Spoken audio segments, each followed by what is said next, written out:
This week's edition of Church Media Design TV is sponsored by danzinkandtoner.com and the Echo Conference.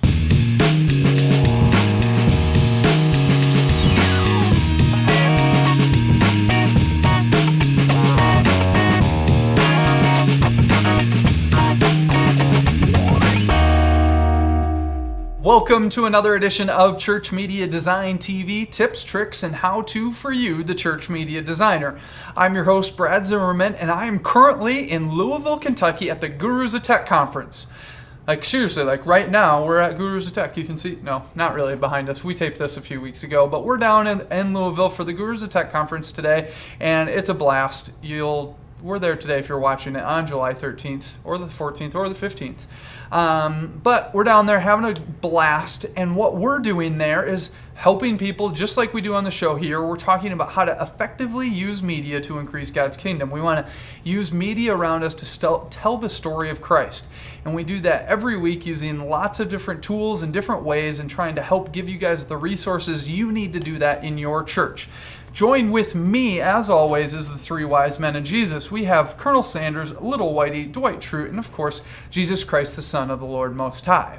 Now, in this week's episode, we're going to continue our Click Track series. We're actually going to finish our Click Track series.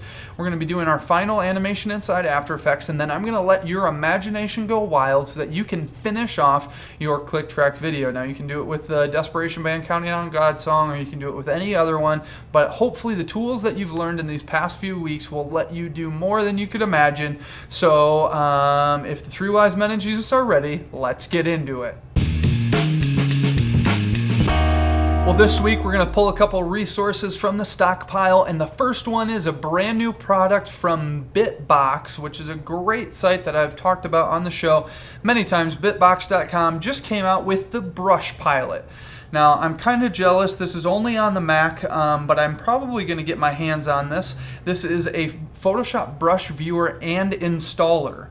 And this allows you to easily see all of the brushes you have for Photoshop, install them, and man, he has a great website for this, and it works really fast. That's basically the product, but it's a pretty cool thing, especially for a really good program for the Mac for viewing brushes, because there's not a lot out there. Now, on the same token of Photoshop, I came across a really great series from PSD Toots. It's 53 crazy good digital photography tutorials. And I kind of see this as your starting place of hey, I want to learn how to do that effect. Well, they kind of cover that effect 53 different times, and you can learn everything from making your photos look dreamy to impressive to black and white coloring, post-production or post-processing, HDRI, the whole 9 yards. They have all of those tutorials in this one post. So this is a great starting point of I'd like to try something different with this design. So check out that, as well as Photoshop related again, we have Color Grab. Now, Color Grab is something that I just came across the other day, and basically you input an image from the web in here. You just add in the URL, then you hit submit, and it will tell you all of the colors that are in that photo. So, for example, we are going to do a view background image. We'll copy this and go to Color Grab, and we'll hit paste, and we'll hit submit. And it is going to tell us all of the colors that are in this header graphic from the Gurus. And you can see it gives us the hex code, as well as we can save out a Adobe swatch for the color scheme. So make sure you guys check out Color Grab and the PSD Toots 53 crazy good digital photography tutorials. And of course, Bitbox's great new software, Brush Pilot. Well, this week we're going to finish up our series on Click Track videos, and we're going to do our last style of animation, and this is going to be kinetic type animation. Now, you can go search for that on the web. You'll find a lot of cool videos that show you this. There's actually a tutorial that I mentioned a few weeks back on teaching you how to do this. I'm going to show you my way of doing it and show you a few tricks along the way. So before we get started, let's take a look at what we're going to at least get started creating today. I'm counting on God. I am counting on God. I am counting on God. I am counting on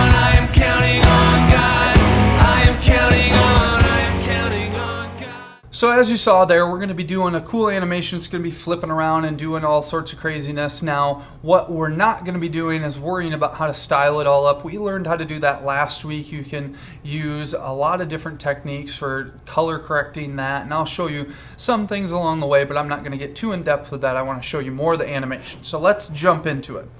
Inside After Effects, you can see I'm inside our hits composition, and we're going to quickly go do our stereo mixing of our music channel so we don't have to click in there, as you can hear right now. So we're going to go to audio, go to stereo mixer, we're going to turn the left channel off, and we're going to do our right pan to 0, and that will make it so we only have the 1. So that takes care of that for us. And then now we actually need to alter our expression. Now, the expression isn't broken, it's just not perfect for us yet.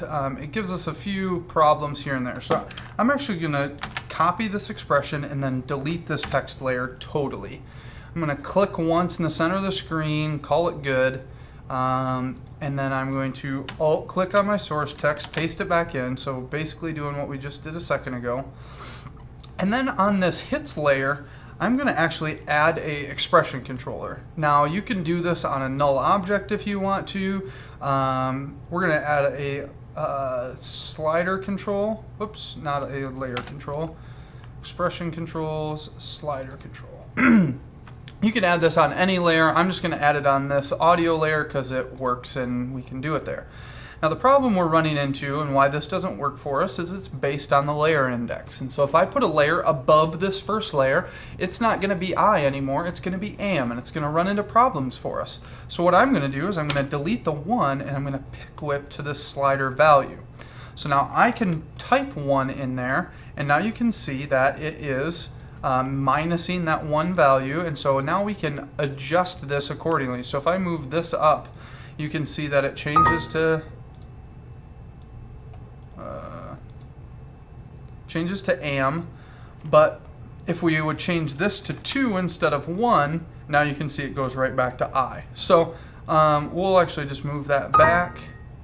I think it's giving us problems because I'm actually moving this layer above and below, but we'll just change this back to 1, and now we'll be good. So now we're going to just make a couple copies. So we're going to do I, Control D, am, counting on. That's all I'm going to do right now, and I'm going to start with just pull these apart a second, and I'm going to just scale this.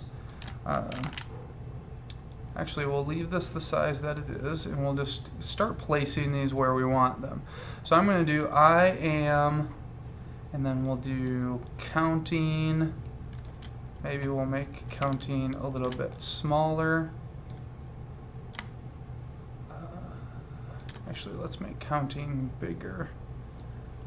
And then we'll make on kind of rest in the valley of counting. So we have I am counting on. So now what we're going to do is we're actually going to turn these all into 3D layers. So I'm just going to hit the 3D layer switch, and then we're going to make a new camera just like we did before.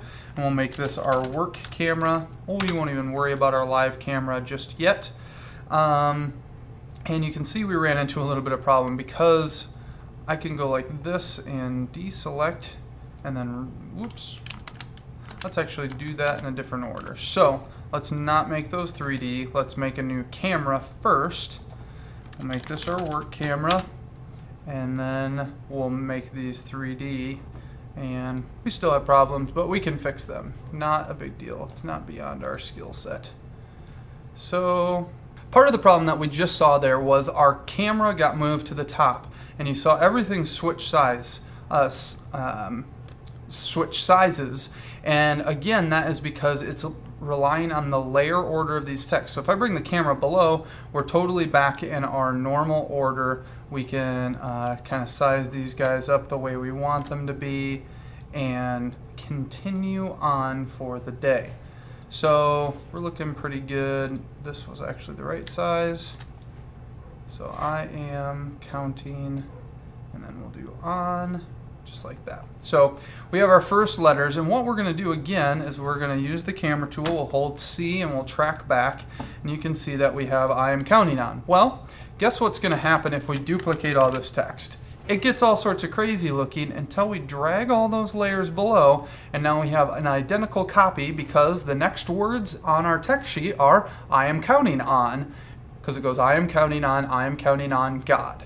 And so what we're going to do real quick is we're going to take these guys, move them down, but the problem is I actually want to scale these guys down. But if I would go scale these down, you can see they're all scaling from different points. But if I take, and our first layer is the I, or maybe we want to use the on. We're going to grab these 3 layers and parent them to the on layer. And now when I scale the on layer, everything scales nicely with it.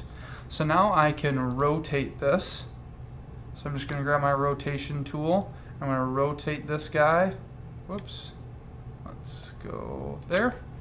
And then I'll move him up and over, and I'm actually going to scale him down even more so that this is kind of like a drastic move from big to little. We'll just scale it up so it's the size of the foot of the N, and this is where you get to be creative and kind of do whatever you please to get the text laid out. And you can adjust this a little bit. Let's say we can unparent these now that we're done scaling them, so I'm just going to select all these and go up to none.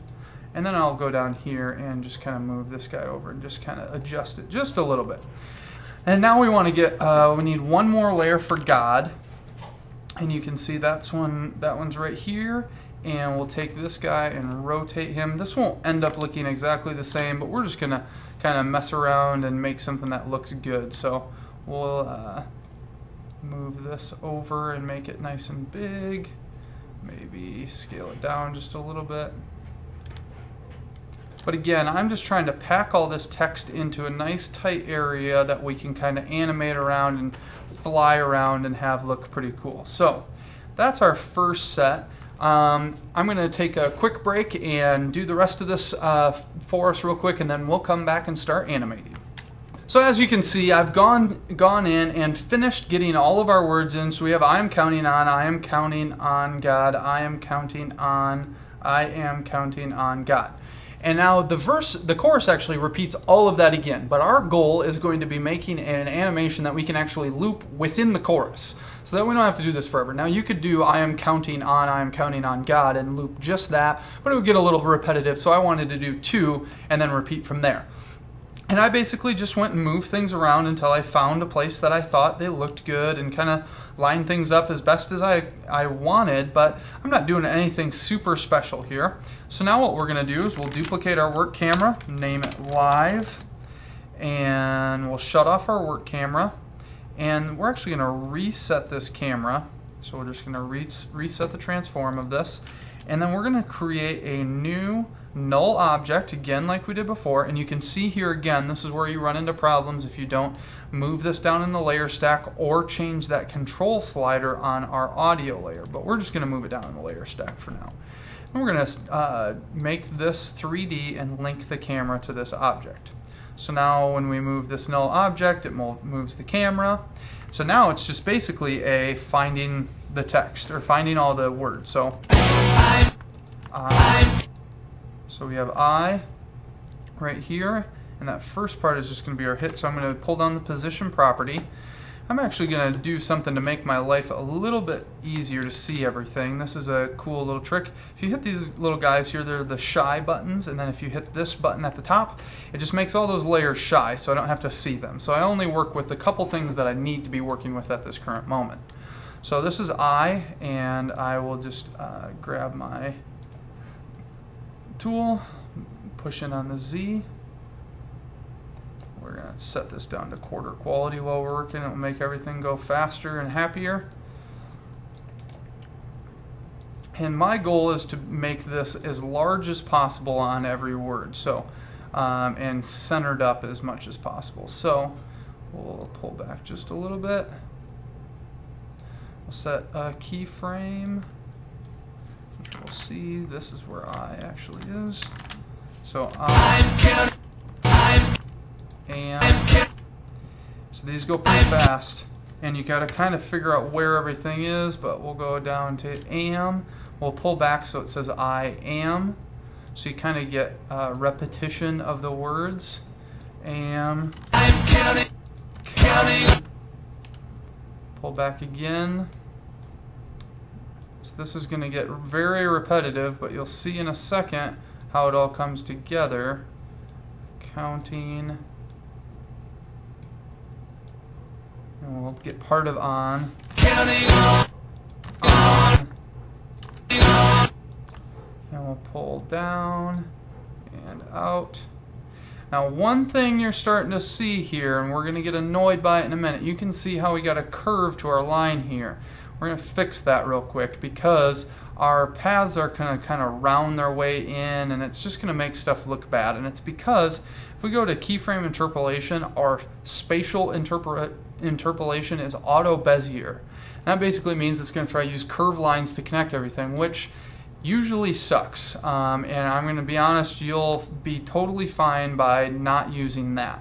Now you can still do easy ease because easy ease has to do with time, not position. So now if we watch this, I'll do a quick RAM preview of this first part. We have I'm counting. And if we change all these keyframe assistant to easy ease keyframes, do the same preview, you'll see how it kind of looks. I'm counting.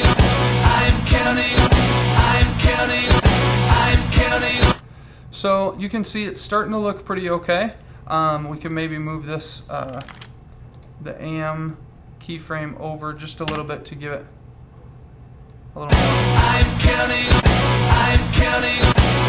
Yep, and then we have on, and so now we need to go maybe even move on just a little bit further over.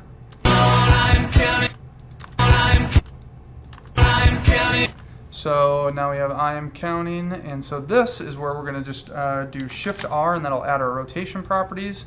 We're going to do a Z rotation, and we're going to just rotate 90 degrees, move our position over and up, and do it all over again. So we'll zoom in here. Whoops. We'll zoom in here and find our next spot. So this will be very similar to our last animation, except we're rotated over and moved in a bunch.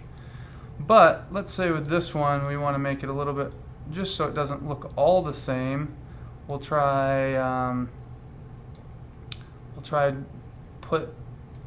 go there, and then we actually need to set a rotation keyframe here at the very beginning of 0 so that we actually start out the right direction, and then here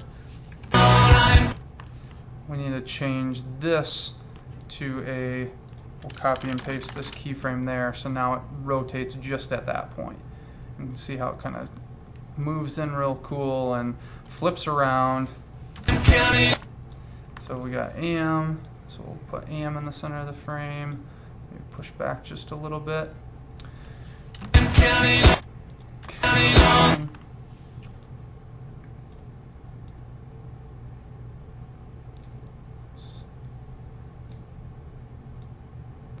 So again, this is just takes a little bit of time, and this might seem a little boring, but this is what you're going to have to do. It's not all glamorous, unfortunately.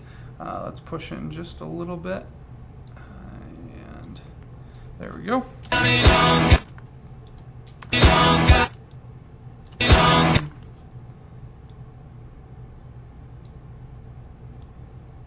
And then let's push in just a little bit so that on takes up more of the frame.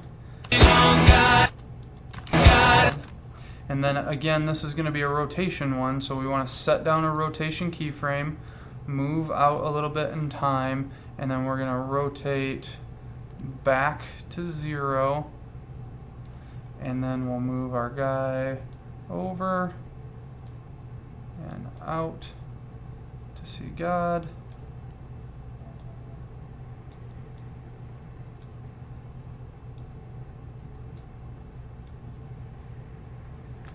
Okay, so now we'll do a quick preview. I like to do previews along the way. Also, what we'll do here at the very beginning is we're going to start pushed right into the middle of this eye, so it's covering up the entire screen.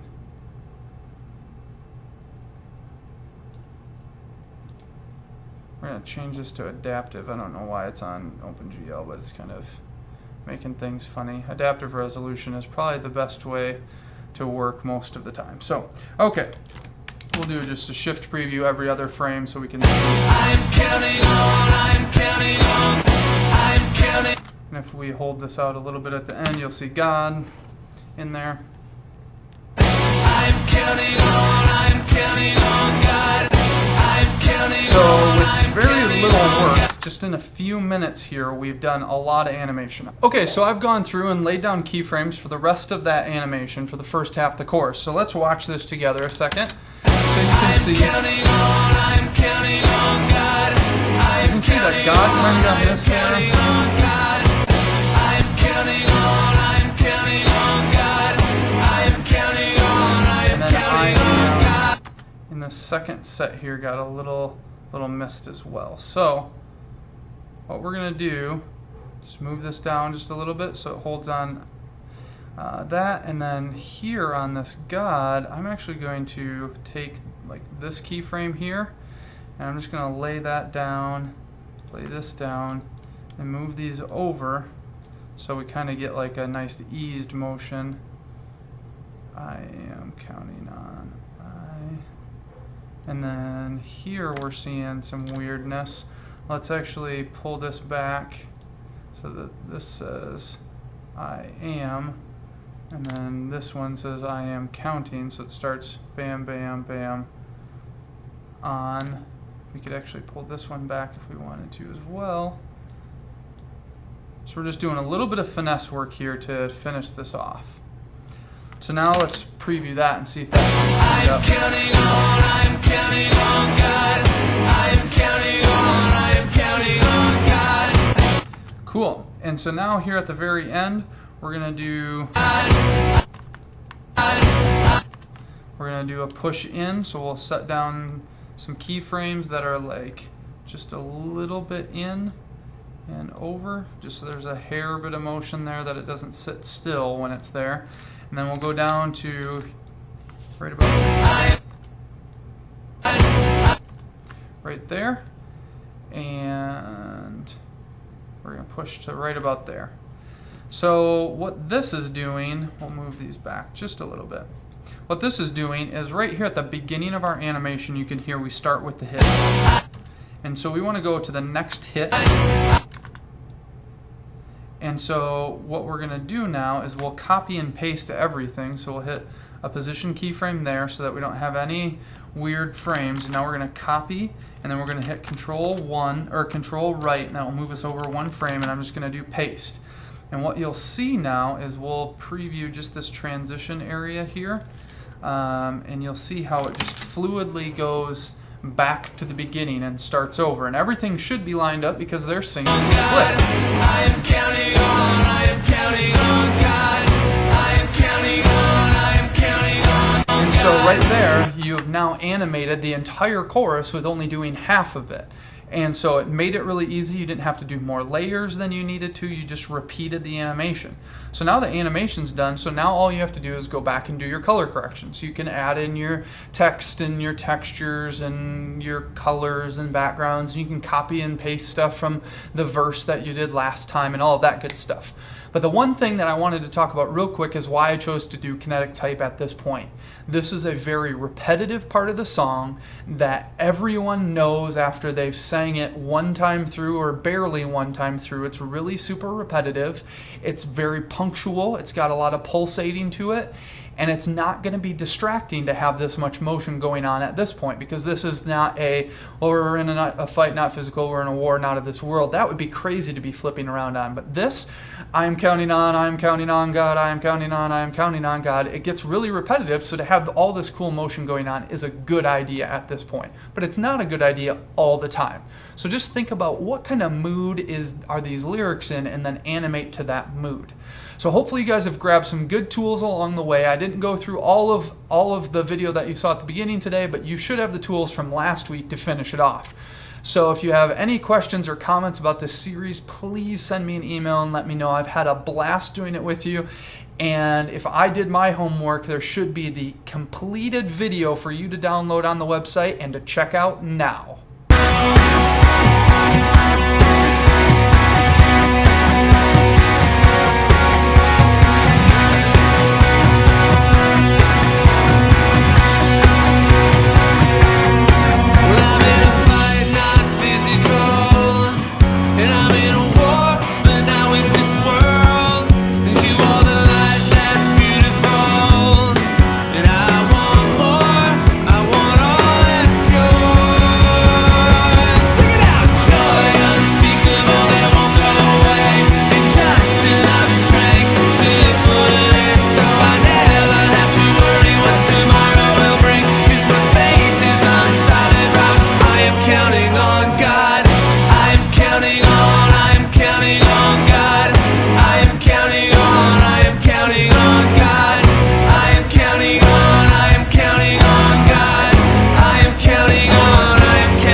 that great video, why not watch another great video? In this week's inspiration, we have a crazy cool pop-up animation. I love pop-up animations. This one's for Ford, and it's unbelievable. Check it out.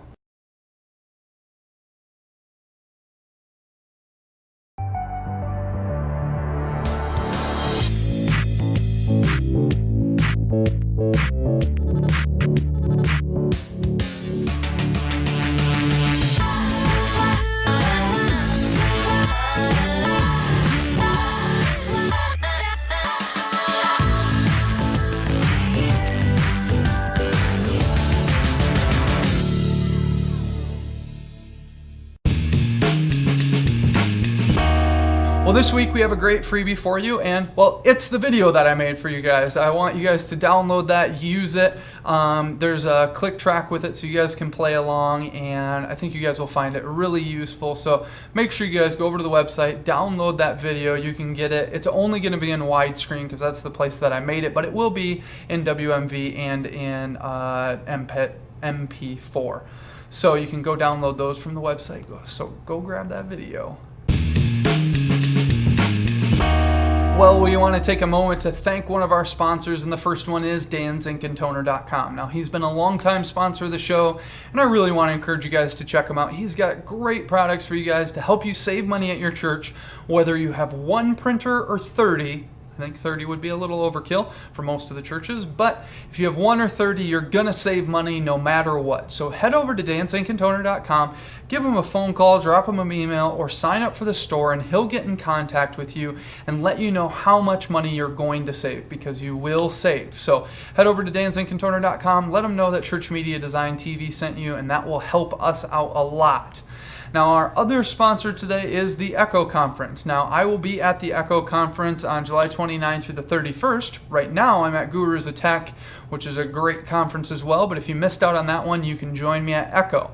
Now, one cool thing is we did a little bit of live streaming at the Gurus Conference. I'm sure it went well, but we are going to be doing a lot of live streaming at the Echo Conference. I'm actually hosting the live stream for the Echo Conference. So I will be doing interviews with speakers and breakout artists and attendees and exhibitors and all sorts of, you'll get really cool behind the scenes information. I'm going to try sneak us into some backstage places and show you how they're actually doing the conference, what it took to put it on, all sorts of crazy cool stuff. So you can join us. Make sure to use the hashtag Echo09 in Twitter if you guys want to tweet about it, and you can ask questions that way. It's going to be great. So make sure you check it out if you're in Dallas or can make it down to Dallas. Sign up July 29th through the 31st for the Echo Conference.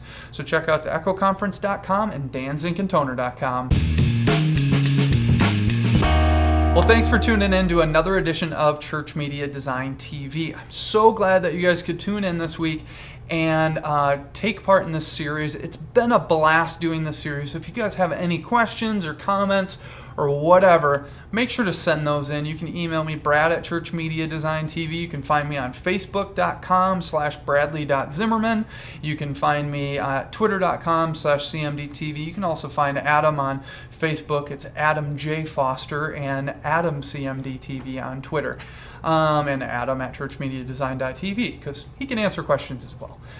So you can send him stuff and take the mail load off me no, I'm just joking.